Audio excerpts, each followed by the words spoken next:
या अशा पद्धतीच्या ज्या घटना आहेत त्या अत्यंत गंभीर आहेत आणि त्याच्यामध्ये आमदार ज्याला सांगतात त्यावेळेला नक्की सत्य आहे हे गृहीत धरूनच आपण पुढे चालतो.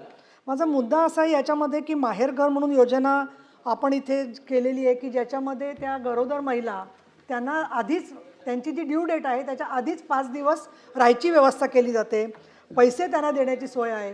तर मूळ मुद्दा हाच आहे माझा प्रश्न की मग त्याची अंमलबजावणी का झाली नाही. इतक्या योजना असून हा खरा प्रश्न आहे.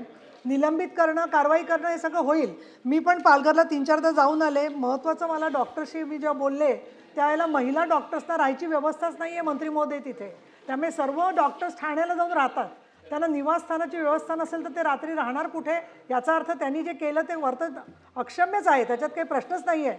परंतु मुद्दा असा आहे की त्यांना लागणाऱ्या पायाभूत सुविधा आपण कशा उपलब्ध करून देऊ जेणेकरून 24/7 महिला डॉक्टर उपस्थित असतीलच.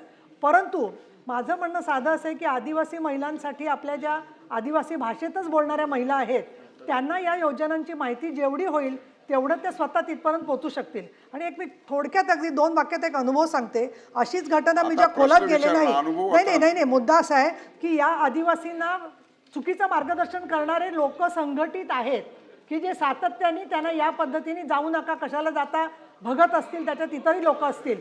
तर या दृष्टिकोनातून सुद्धा आपण कारवाई कराल का. आणि फक्त चौकशी करून पुरेसं नाही आहे मला असं वाटतं. त्याच्यावरती पुढच्या उपाययोजना करणं गरजेचं आहे की ते डॉक्टर्स इथे राहिले पाहिजेत, हे अत्यंत आवश्यक आहे.